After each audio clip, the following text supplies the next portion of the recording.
ലോകത്തെ മുഴുവൻ ഇതുപോലെ നിശ്ചലമാക്കിയ മറ്റൊരു കാലം ഉണ്ടായിരിക്കില്ല. ദരിദ്ര രാഷ്ട്രങ്ങളും സമ്പന്ന രാഷ്ട്രങ്ങളും ഒരുപോലെ കോവിഡിന് മുൻപിൽ എന്ത് ചെയ്യണമെന്നറിയാതെ പകച്ചു നിൽക്കുന്നു. ഇന്നലെ വരെ യുദ്ധഭീഷണിയും പോർവിളികളുമായി നടന്നിരുന്ന രാജ്യങ്ങൾ പോലും വെറും ഒരു വൈറസിന് മുൻപിൽ വിറങ്ങലിച്ചു നിൽക്കുന്നു. 2 ലക്ഷത്തിലധികം പേരുടെ ജീവനെടുത്ത് മരണത്തിന്റെ കാറ്റ് ഒട്ടുമിക്ക രാജ്യങ്ങളിലും ഇപ്പോഴും വീശിയടിച്ചുകൊണ്ടിരിക്കുന്നു. ഇനിയും എത്രയോ ജീവനുകൾ. ഇതിന് ഒരവസാനമില്ലേ എന്ന ചോദ്യം പലരുടെയും ഉള്ളിൽ നിന്ന് നെടുവീർപ്പ് കണക്കെ ഉയരുന്നുമുണ്ട്. കോവിഡ് ഉയർത്തുന്ന ഭീതികരമായ അവസ്ഥയിൽ ഒരിക്കൽ കൂടി ലോകം മുഴുവന് വേണ്ടിയും പ്രാർത്ഥിക്കാൻ നമുക്കൊരുങ്ങാം. വാച്ച് ആൻഡ് പ്രേയുടെ ഈ എപ്പിസോഡിലേക്ക് സ്വാഗതം. കൊറോണ വൈറസിന്റെ വ്യാപനം എന്ന് അവസാനിക്കുമെന്നോ COVID-19 എന്ന മഹാമാരിക്ക് പ്രതിരോധ മരുന്ന് എന്ന് കണ്ടെത്താനാവുമെന്നോ ശാസ്ത്രലോകത്തിന് ഇപ്പോഴും ഉറപ്പ് പറയാനാകുന്നില്ല. ലോക്ക്ഡൌൺ നീട്ടിക്കൊണ്ടുപോയി എത്ര നാൾ കൊണ്ട് ഈ വൈറസിനെ പിടിച്ചുകെട്ടാൻ സാധിക്കും? ഇനി ലോക്ക്ഡൌൺ ഇളവുകൾ നൽകിയാൽ കൂടുതൽ ശക്തിയോടെ വൈറസ് തിരിച്ചടിക്കുമോ? ഭയമാണ് എവിടെയും. ജീവിതം ഇനി എങ്ങനെ മുന്നോട്ട് കൊണ്ടുപോകുമെന്നറിയാതെ അനേകം ജീവിതങ്ങൾ. നമ്മുടെ നാട്ടിലേക്ക് തന്നെ ഒന്ന് നോക്കൂ. ഒരു ദിവസം പോലും കട അടഞ്ഞു കിടന്നാൽ തന്നെ അന്നം മുട്ടുന്ന ജീവിതങ്ങളുണ്ട് ഇവിടെ. മരണഭീതി ഉയർത്തുന്നത് കൂടാതെ ജോലി മേഖലയിലും വ്യാപാര മേഖലയിലും വലിയ വെല്ലുവിളി സൃഷ്ടിച്ചുകൊണ്ടിരിക്കുകയാണ് COVID-19 എന്ന മഹാമാരി. കടമെടുത്ത് സ്ഥാപനങ്ങൾ നടത്തിക്കൊണ്ടുപോകുന്ന അനേകർ കുത്തനെ ഉയരുന്ന ബാധ്യതകളെ ഓർത്ത് നെടുവീർപ്പിടുന്നു. നാളെയുടെ നല്ല സ്വപ്നങ്ങൾ കണ്ട് ഇന്നിന്റെ കഷ്ടപ്പാടുകളെ മറക്കാൻ ശ്രമിച്ചവരുടെ മുഖവും ഇപ്പോൾ മ്ലാനമാണ്. വരാൻ പോകുന്ന ക്ഷാമത്തിന്റെയും പട്ടിണിയുടെയും സൂചനകൾ അങ്ങുമിങ്ങും തെളിഞ്ഞുവരുന്നു. ലോകമെങ്ങും ഇതുതന്നെയാണ് അവസ്ഥ. എവിടെയും അരക്ഷിതാവസ്ഥയുടെ മർമ്മരങ്ങൾ കേട്ടു തുടങ്ങിയിരിക്കുന്നു. കോവിഡ് ലോകത്തിന്റെ ഗതി തന്നെ മാറ്റിമറിക്കുവാൻ പോകുകയാണ്. ഇന്നുവരെ പോയതുപോലെ ആയിരിക്കുകയില്ല ഇനിയുള്ള കാലം.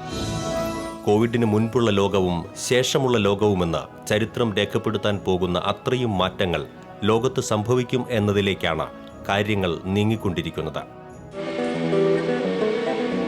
ഇത്രയും നാൾ നാം കരുതിയതുപോലെ COVID-19 ഇപ്പോൾ ഒരു രോഗം മാത്രമല്ല, ലോകക്രമത്തിൽ വലിയൊരു വ്യതിയാനം സൃഷ്ടിക്കാൻ പോകുന്ന നാഴികക്കല്ലാണ്. പക്ഷേ ഒരു കാര്യം ഓർത്തുകൊള്ളുക, തന്നിൽ ആശ്രയിക്കുന്നവരെ ഏത് പ്രതിസന്ധിയിലും കാത്തുപരിപാലിക്കുവാൻ നമ്മുടെ ദൈവം ശക്തനാണ്. ഏത് പ്രതിസന്ധികളുടെ നടുവിലും തന്നിൽ ആശ്രയിക്കുന്നവർക്ക് വേണ്ടി അത്ഭുതങ്ങൾ ചെയ്യുന്നവനാണ് നമ്മുടെ ദൈവം. ഇസ്രായേലിനെ 40 വർഷം ശൂന്യതയുടെ മരുഭൂമിയിൽ മന്നയും മാംസവും നൽകി തീറ്റിപ്പോറ്റിയവൻ ഇന്നും തന്നിൽ പ്രത്യാശയർപ്പിക്കുന്നവരെ അവൻ കൈവിടുകയില്ല. COVID-19 എന്ന രോഗവും ഈ ലോക്ക്ഡൌൺ കാലവും ലോകത്തിന് സമ്മാനിച്ചിരിക്കുന്നത് സമാനതകളില്ലാത്ത വേദനകളും ആശങ്കകളുമാണ്. ലോക്ക്ഡൌൺ പിൻവലിച്ചാലും തൊഴിൽ നഷ്ടപ്പെടൽ, പട്ടിണി തുടങ്ങിയവ ആയിരിക്കാം വലിയൊരു വിഭാഗം ജനങ്ങളെ ലോകമെമ്പാടും കാത്തിരിക്കുന്നത്. അതിരുകളില്ലാതെ നീണ്ടുകിടക്കുന്ന സാമ്പത്തിക ചങ്ങലയാൽ ബന്ധിതമാണ് ഇന്ന് ലോകരാജ്യങ്ങൾ. ഈ ചങ്ങലയിലെ ഏത് രാജ്യത്തുമുണ്ടാകുന്ന സാമ്പത്തിക മാന്ദ്യം ലോകം മുഴുവനെയും പ്രതികൂലമായി ബാധിക്കും. ലോക സാമ്പത്തിക രംഗം തകർന്നു തരിപ്പണമാകുമെന്ന് സാമ്പത്തിക വിദഗ്ധർ ഇപ്പോൾ തന്നെ പ്രവചിച്ചു കഴിഞ്ഞു. പട്ടിണിയാണ് ലോകം നേരിടാൻ പോകുന്ന മറ്റൊരു പ്രതിസന്ധി. ചില രാജ്യങ്ങളെ പൂർണ്ണ തകർച്ചയിലേക്ക് കോവിഡ് കൊണ്ടുചെന്നെത്തിച്ചേക്കാം. പല രാജ്യങ്ങളും ലോക്ക്ഡൌൺ പ്രഖ്യാപിക്കാനും നീട്ടുന്നതിനും മടിച്ചു നിന്നത് ഇക്കാരണങ്ങൾ കൊണ്ടുകൂടിയാണ്. കോവിഡ് വിതയ്ക്കുന്നതിനേക്കാൾ നാശനഷ്ടങ്ങളും മരണങ്ങളും അനിശ്ചിതമായി നീണ്ടുപോകുന്ന ലോക്ക്ഡൌൺ കാലയളവുകൾ സൃഷ്ടിച്ചേക്കാം. വല്ലാത്തൊരു പ്രതിസന്ധിയിലൂടെയാണ് ലോകരാജ്യങ്ങൾ കടന്നുപോകുന്നത്. അതുകൊണ്ടുതന്നെ പല രാജ്യങ്ങളും ലോക്ക്ഡൌൺ നീട്ടുന്ന കാര്യത്തിൽ പുനർവിചിന്തനത്തിലാണ്. കാരണം മറ്റൊന്നുമല്ല, എവിടെയാണ് കോവിഡിനെ പിടിച്ചുകെട്ടുക എന്ന കാര്യത്തിൽ ഇപ്പോഴും ആർക്കും വ്യക്തത വന്നിട്ടില്ല. ലോക്ക്ഡൌൺ നീണ്ടുപോയാൽ നേരിടാൻ പോകുന്ന ക്ഷാമകാലമാണോ അതോ ഇപ്പോഴത്തെ കോവിഡ് വ്യാപനമാണോ കൂടുതൽ ഭീകരമാകുക എന്നത് ഇപ്പോൾ പ്രവചനാതീതമാണ്.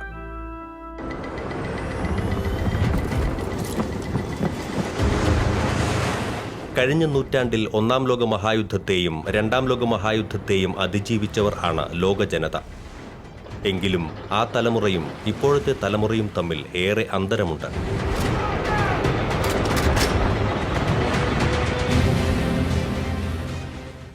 ജീവിത സൗകര്യങ്ങൾ ഇന്നത്തെ നിലയിൽ വർദ്ധിക്കാത്തതും ഏറെ വിപരീത സാഹചര്യങ്ങളിലൂടെ കടന്നുപോയ അനുഭവങ്ങളും അവരെ ലോകമഹായുദ്ധങ്ങൾ കൊണ്ടുവന്ന ദാരിദ്ര്യത്തെയും തൊഴിലില്ലായ്മയെയും എളുപ്പം അതിജീവിക്കാൻ സഹായിച്ചു.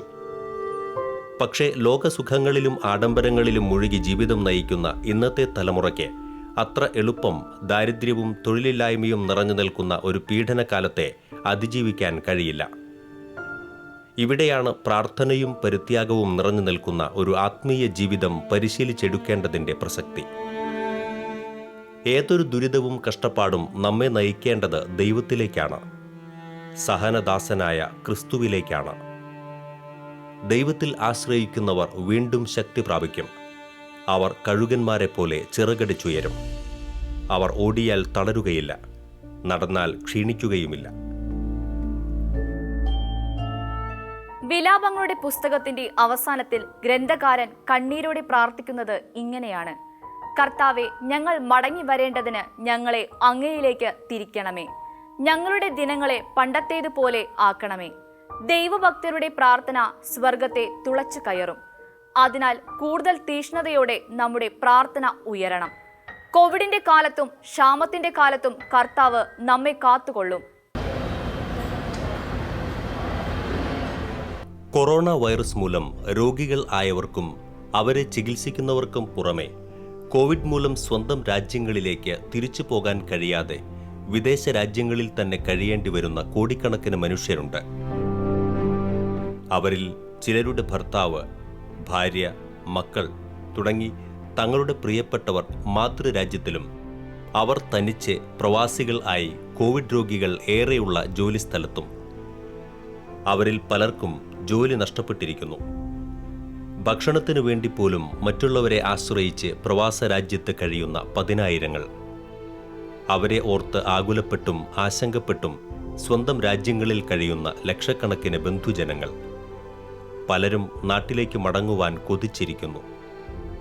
രാജ്യാതിർത്തികൾ അടച്ചതിനാലും വിമാന സർവീസുകൾ ഇല്ലാത്തതിനാലും നാട്ടിലേക്ക് വരാൻ കഴിയാതെ അവരും അവരുടെ കുടുംബങ്ങളും ദിവസങ്ങൾ തള്ളി നീക്കുന്നു. ഒരു ഭാഗത്ത് വരുമാന മാർഗങ്ങൾ എല്ലാം അടഞ്ഞിരിക്കുന്നു. നാട്ടിൽ തിരിച്ചെത്തിയാൽ ഇനി എങ്ങനെ മുന്നോട്ടു പോകും എന്ന ചോദ്യമാണ് മുൻപിൽ. കോവിഡ് പ്രവാസി ജീവിതങ്ങൾക്ക് മുൻപിൽ സൃഷ്ടിച്ച വലിയ അസന്നിഗ്ധാവസ്ഥയാണിത്. ഈ കോവിഡിന്റെ നാളുകളിൽ എല്ലാ രാജ്യങ്ങളിലുമുള്ളവർക്ക് വേണ്ടി പ്രാർത്ഥിക്കേണ്ട ബാധ്യത നമുക്കുണ്ട്. എന്നാൽ കോവിഡിൽ അമ്പേ വീണ് കിടക്കുന്ന ചില രാജ്യങ്ങളുണ്ട്. ആ രാജ്യങ്ങളെ നാം ഈ സമയം പ്രത്യേകം ഓർമ്മിക്കേണ്ടതുണ്ട്. അക്കൂട്ടത്തിൽ നമ്മുടെ പ്രാർത്ഥന ഏറ്റവും കൂടുതൽ ഉയരേണ്ട രാജ്യമാണ് അമേരിക്ക. ലോകത്ത് ഏറ്റവും കൂടുതൽ കോവിഡ് ബാധിതരുള്ളതും കോവിഡ് മൂലം ഏറ്റവും കൂടുതൽ മരണം നടക്കുന്നതും അവിടെയാണ്. അമേരിക്ക ഒരു കുടിയേറ്റ രാജ്യമാണ്. ലോകത്തിലെ വിവിധ രാജ്യങ്ങളിൽ നിന്ന് തൊഴിൽ തേടിയും മികച്ച ജീവിത സാഹചര്യങ്ങൾ ലക്ഷ്യമിട്ടും എത്തിയ വലിയ ഒരു ജനതയാണ് അവിടെയുള്ളത്. 1 കോടിയിലേറെ ഇന്ത്യക്കാർ അവിടെ ജീവിക്കുന്നു എന്നതാണ് കണക്കുകൾ സൂചിപ്പിക്കുന്നത്. അനേക രാജ്യങ്ങളിൽ നിന്ന് കുടിയേറി വന്നവരാണ് ജനസംഖ്യയിൽ ഭൂരിപക്ഷമെങ്കിലും കാര്യമായ വർഗവർണ്ണ വിവേചനമോ മനുഷ്യാവകാശ ലംഘനമോ അമേരിക്കയിൽ നമുക്ക് ഇന്ന് കാണാൻ കഴിയുകയില്ല.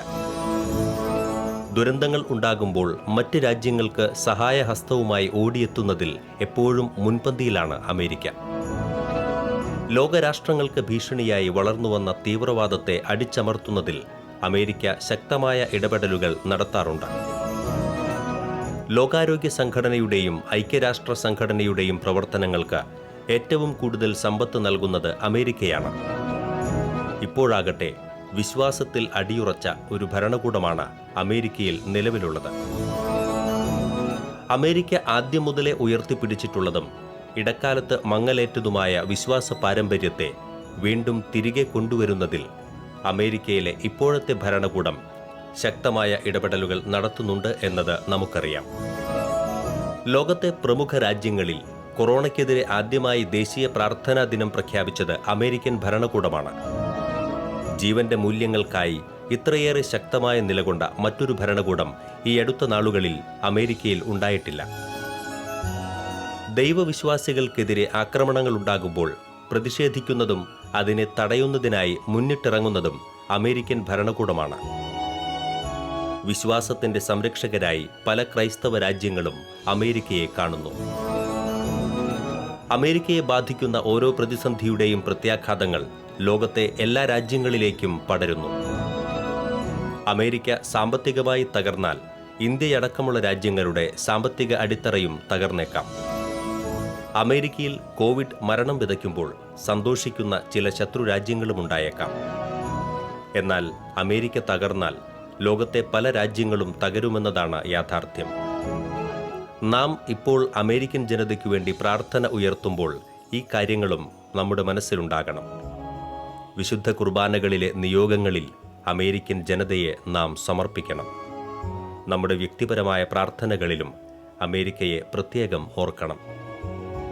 അമേരിക്കൻ പ്രസിഡന്റ് ഡൊണാൾഡ് ട്രംപ് പറഞ്ഞതുപോലെ അദൃശ്യ ശത്രുവിനോടുള്ള അമേരിക്കയുടെ പോരാട്ടത്തിൽ നാമും പ്രാർത്ഥനയിൽ പങ്കുചേരണം.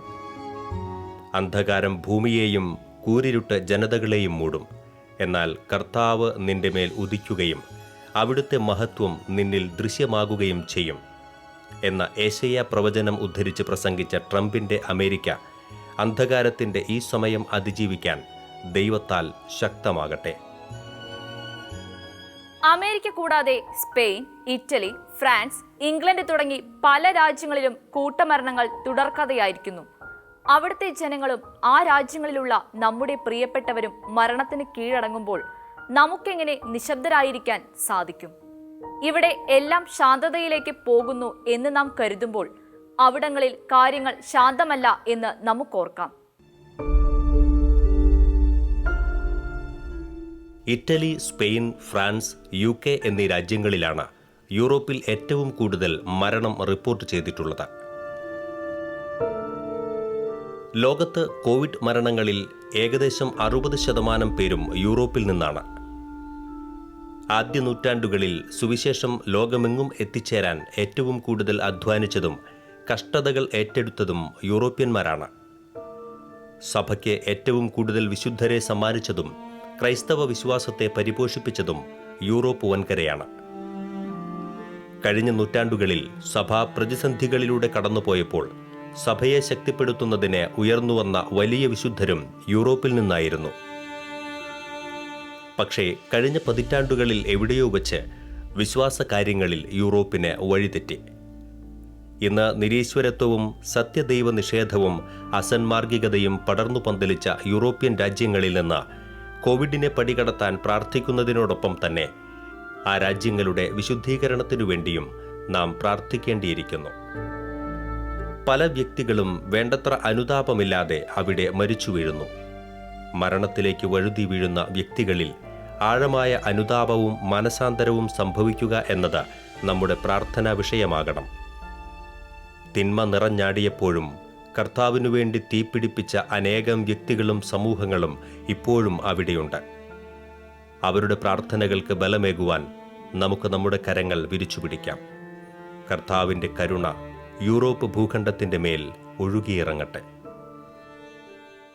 അന്ത്യകാലഘട്ടത്തിൽ മനുഷ്യരെ കെണിയിൽപ്പെടുത്താൻ സാധ്യത ഉണ്ട് എന്ന് ക്രിസ്തു മുന്നറിയിപ്പ് നൽകിയ സുഖലോലുപത, മദ്യാസക്തി, ജീവിത വ്യഗ്രത എന്നിവയിൽ നിന്ന് മനുഷ്യവർഗത്തിന് മോചനം ലഭിക്കാൻ ദൈവം അനുവദിച്ചതാണോ ഈ കോവിഡ് കാലം?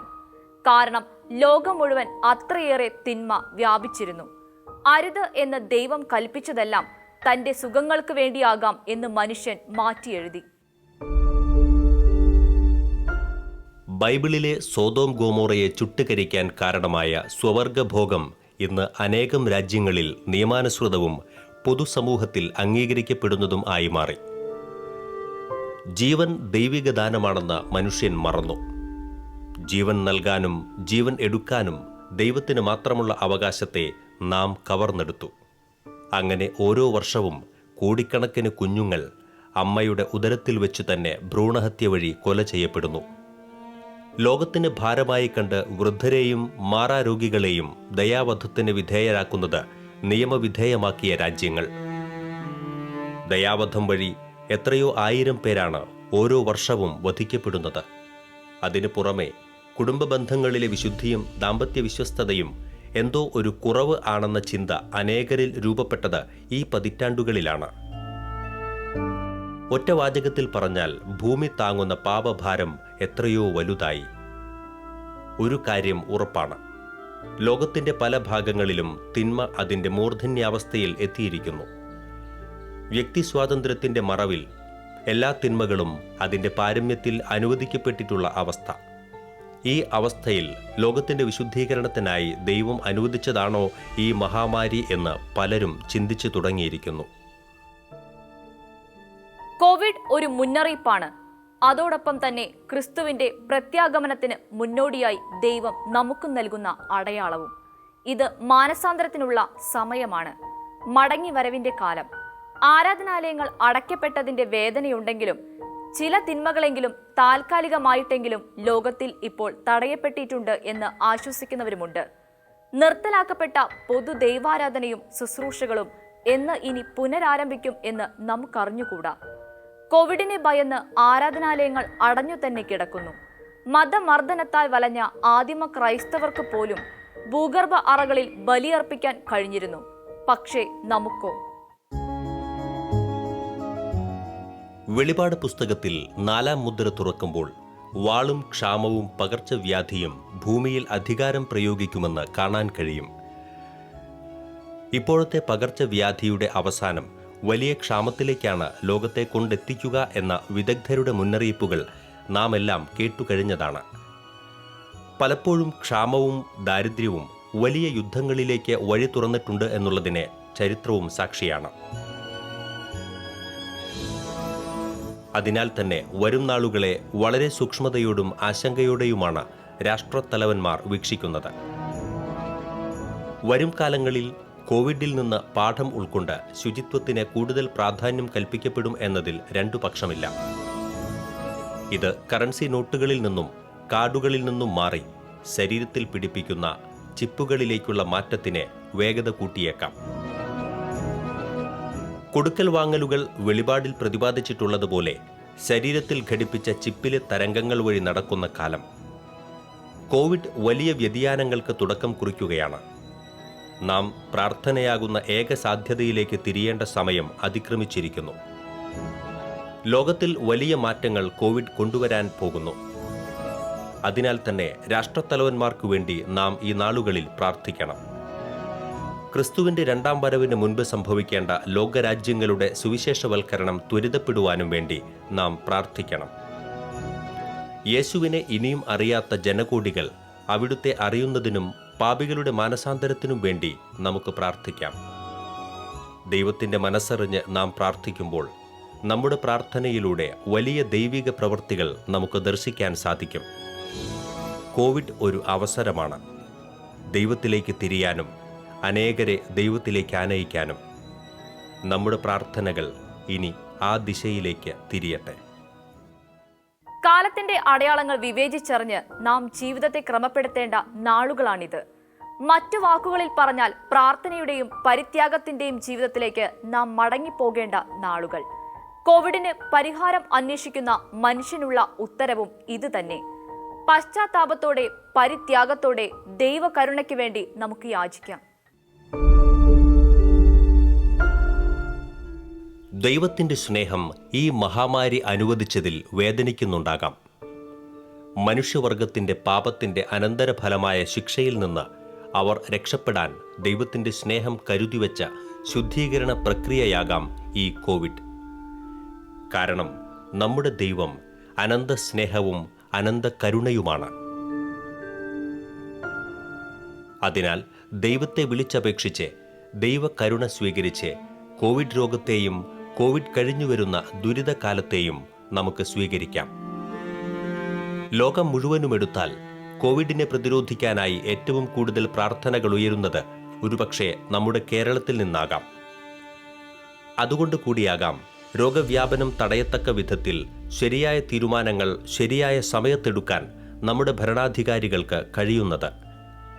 ഭരണാധികാരികൾ എടുക്കുന്ന തീരുമാനങ്ങളിന്മേൽ നമ്മുടെ പ്രാർത്ഥന സ്വാധീനം ചെലുത്തും. അവർ ജ്ഞാനത്താൽ നിറയപ്പെടുന്നതിനു വേണ്ടി നാം തുടർന്നും അവർക്കു വേണ്ടി പ്രാർത്ഥിക്കണം. അതുപോലെ ലോകം മുഴുവനുമുള്ള ഭരണാധികാരികൾ ജ്ഞാനത്താൽ നിറയപ്പെടുന്നതിനു വേണ്ടിയും നാം പ്രാർത്ഥിക്കണം. പഴയ നിയമത്തിൽ ഇസ്രായേൽ ജനത വാഗ്ദത്ത നാട്ടിലേക്ക് യാത്ര ചെയ്തതുപോലെ ഒരു കാലഘട്ടം ഏതൊരു ക്രൈസ്തവന്റെയും ജീവിതത്തിൽ കാത്തിരിക്കുന്നുണ്ട്. ഈജിപ്തിൽ നിന്നും മോശയുടെ നേതൃത്വത്തിൽ ദൈവത്തിന്റെ വാക്ക് കേട്ട് കാനാൻ നാട്ടിലേക്ക് യാത്ര ആരംഭിച്ചതുപോലെ ഒരു വിശ്വാസ യാത്രയിലാണ് നാം. സ്വർഗരാജ്യം എന്ന കാനാൻ യാത്രയിൽ സഭയോടൊപ്പം ഈ യാത്രയിൽ നമുക്ക് മുന്നേറാം. കോവിഡ് ലോകത്തോട് എന്ന് വിട പറയും എന്ന് നമുക്കറിഞ്ഞുകൂടാ. എന്നാൽ നമ്മുടെ പ്രാർത്ഥന ഇപ്പോഴത്തെ അവസ്ഥയ്ക്ക് മാറ്റം കൊണ്ടുവരും. ദൈവകരുണ പെയ്തിറങ്ങുമ്പോൾ ലോകം മാറും. ലോക ജനതയ്ക്കും മാറ്റം വരും. ശുദ്ധീകരണത്തിന് ശേഷമുള്ള ലോകം കൂടുതൽ വിശുദ്ധീകരിക്കപ്പെട്ടതും നിർമ്മലവും ആയിരിക്കും. അതിനാൽ ഇനി വരുന്ന നാളുകൾ കൂടുതൽ പ്രാർത്ഥനയുടേത് ആകട്ടെ, കൂടുതൽ പരിത്യാഗത്തിൻ്റേത് ആകട്ടെ, ആദിമസഭയിൽ നിറഞ്ഞു നിന്നിരുന്ന പങ്കുവയ്ക്കലിൻ്റെ ആകട്ടെ. നമ്മുടെ അനുദിന ജീവിതത്തിലെ സഹനങ്ങൾ യേശുവിൻ്റെ കുരിശിലെ ബലിയോട് ചേർത്ത് വയ്ക്കാം. കർത്താവിൻ്റെ കരുണയ്ക്കായി നമുക്ക് മുട്ടുകൾ മടക്കാം, കൈകൾ വിരിച്ചു പിടിക്കാം, ഉപവസിക്കാം. അപ്പോൾ ഉറപ്പായും നമുക്ക് വിശ്വസിക്കാം, ക്രിസ്തുവിലൂടെ നാമും ലോകവും വീണ്ടെടുക്കപ്പെടുമെന്ന്, സൗഖ്യം പ്രാപിക്കുമെന്ന്, നമുക്കും ലോകത്തിനും ഒരു ഉത്ഥാനം സംഭവിക്കുമെന്ന്. വാച്ച് ആൻഡ് പ്രേയുടെ ഈ എപ്പിസോഡ് ഇവിടെ പൂർണ്ണമാകുന്നു. നന്ദി, നമസ്കാരം.